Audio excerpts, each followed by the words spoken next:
Saudara, terima kasih Anda masih bersama kami dalam Berita Banten.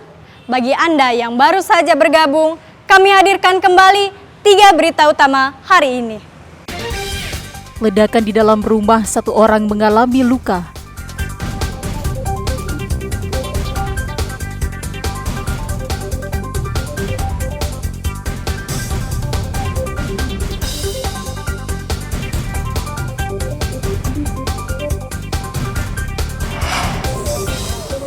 Diduga korsleting listrik asrama Polsek Balaraja terbakar.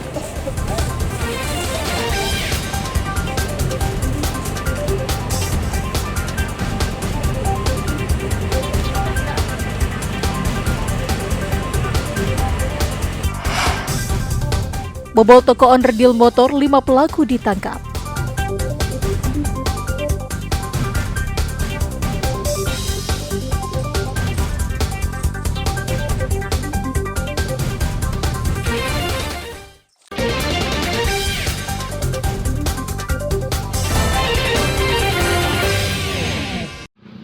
Diduga terjadi banyak kecurangan dalam pelaksanaan PPDB di Kota Tangerang, sejumlah mahasiswa Jumat lalu menggelar aksi unjuk rasa di depan pusat pemerintahan Kota Tangerang. Dalam unjuk rasa tersebut, mahasiswa membawa poster bertuliskan warga miskin dilarang sekolah. Menurut mahasiswa, pelaksanaan PPDB di Kota Tangerang sangat carut-marut. Proses penerimaan siswa dikotori oleh sejumlah oknum tidak bertanggung jawab, seperti banyaknya praktek jual beli kursi hingga kecurangan dalam pelaksanaan PPDB lainnya. Selain menggelar mimbar bebas, para pengunjuk rasa juga melakukan aksi bakar ban sebagai bentuk protes tentang bobroknya pelaksanaan PPDB saat ini. Tidak hanya itu, dalam orasinya para mahasiswa menganggap dunia pendidikan sudah mati. Namun unjuk rasa mahasiswa ini tidak mendapat perhatian dari Dinas Pendidikan, sehingga para mahasiswa berusaha menerobos gerbang Pemkot Tangerang. Jika pelaksanaan PPDB tidak juga dibenahi, para pengunjuk rasa meminta Kepala Dinas Pendidikan Kota Tangerang untuk segera mundur dari jabatannya. Menolak sistem PPDB yang telah diselenggarakan dan diterapkan di Kota Tangerang. Karena sistem PPDB tersebut menurut kita dan menurut banyak orang, pun banyak korbannya, itu menyusahkan dan menyengsarakan rakyat untuk ikut serta dalam pendidikan selanjutnya. Anak SD untuk menuju ke SMP itu dipersulit karena prosedur-prosedur yang mereka sudah jalankan, tapi mereka tetap ditolak. Gitu, Bang. Kalau poin-poin yang dianggap sulit atau menyulitkan sendiri apa aja sih, Bang? Jadi kita menganggap bahwa dalam penyelenggaraan sistem PPDB ini minim pengawasan di lapangan sehingga banyak kecurangan yang dilakukan.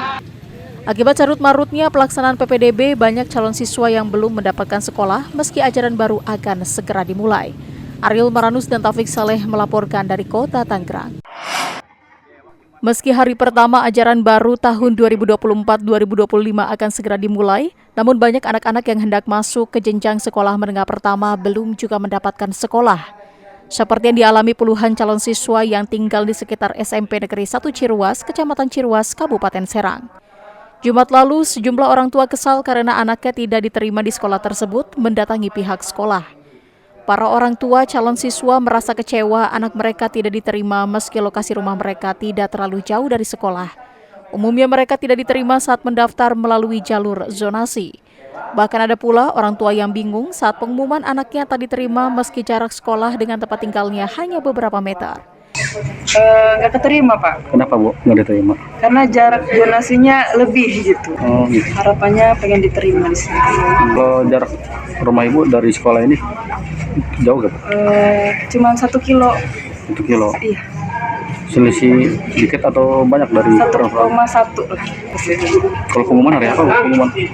Kalau pengumuman itu jaraknya kan harus 0,94. Kalau Ibu 1 kilo. 1,1 lebihnya. Informasinya nggak ada keterangan dari pihak sekolah, cuma itu gugur aja. Gugur. Tapi sebelumnya sudah daftar kedua kali atau gimana? Saya belum daftar, cuma daftar pertama pas penyerahan berkas bilangnya datanya hilang.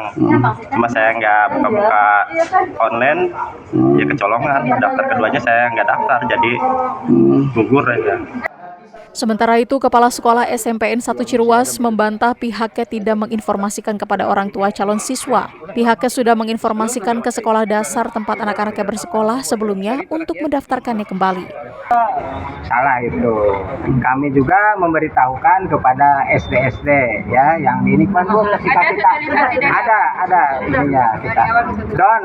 Don itu bukan kesalahan dari kami, tapi itu nasional kan Pak ya. Karena pusat data nasionalnya diserang sampai kami kebetulan kemarin itu menggunakan yang pusat nasional itu. Pada intinya kami menginginkan sekolah ini ya rekan-rekan yang bukan masyarakat yang dekat itu diterima, itu ingin semuanya, tapi keterbatasan kami juga. Yang keduanya mungkin ke masyarakat, karena yang namanya SMP Ciruas ini emang SMP yang paling diinginkan, yang paling terdekat mungkin, dan mungkin ini juga sebagai kebanggaan saya sebagai kepala sekolah, dan untuk benar-benar melaksanakan kegiatan ini jangan main-main gitu. Pihak sekolah melakukan mediasi dengan orang tua yang anaknya tidak diterima dan akan kembali berkomunikasi dengan Dinas Pendidikan Kabupaten Serang untuk menentukan nasib puluhan calon siswa yang tidak diterima di sekolah tersebut. Ariel Maranus dan Ahmad Sayuti melaporkan dari Kabupaten Serang. Menjelang tahun ajaran baru sekolah Jumat lalu, sejumlah orang tua disibukkan untuk melengkapi kebutuhan anak-anak mereka, salah satunya seragam sekolah. Salah satu yang kebanjiran rezeki menjelang ajaran baru yakni penyedia jasa bordir seragam. Seperti yang dialami pemilik jasa bordir yang berlokasi di Jalan Sultan Agung Tirtayasa, Kota Serang. Sejak 1 pekan terakhir, tempat usaha ini selalu ramai. Banyak dari orang tua murid datang ke jasa bordir untuk membuatkan nama anak serta nama sekolah yang nantinya akan dipasangkan di seragam sekolah. Bahkan menurut pemilik jasa bordir, omset menjelang tahun ajaran baru meningkat hampir 100% dibanding hari biasa. Untuk harga jasa bordir yakni sebesar Rp15.000. Tahun ajaran baru ini ramai kayak gini ya? Ramai. Ini sehari bisa nanganin berapa bordiran ya? Kalau bordiran sih bisa lebih dari 100 lebih lah. 100 orang lebih ya? Karena kan di sini hampir ada 3 orang lebih, 4 orang. Tapi kalau untuk saat ini memang melonjak Ya. dari hari biasanya. Untuk bordiran sendiri ini dari berapa sampai berapa? Biasanya Apanya? harganya biasanya sendiri. Kalau bikin nama 5.000 sama pasang full itu nyampe 15.000 pasang. Salah satu orang tua murid mengaku sudah berlangganan di tempat ini karena harganya sangat terjangkau. Bordiran nama seragam jarang paling di toko belah. Tapi di sini sama anak. Iya sama anak. Orang tua ini yang baru masuk SD, ini yang udah kelas 5, 2 kakak adik. Ini niatnya bordir apa beli seragamnya? Tadinya awalnya beli seragam, cuma seragam belinya di depan karena di sini kan kurang ini. Cuma di sini bordirnya gitu. Kalau beli seragam itu setiap bordir pasti ke sini. Untuk wilayah Banten, hari pertama tahun ajaran baru 2024-2025, yakni hari Senin tanggal 15 Juli. Ariel Maranus dan Fajri Munawir melaporkan dari Kota Serang.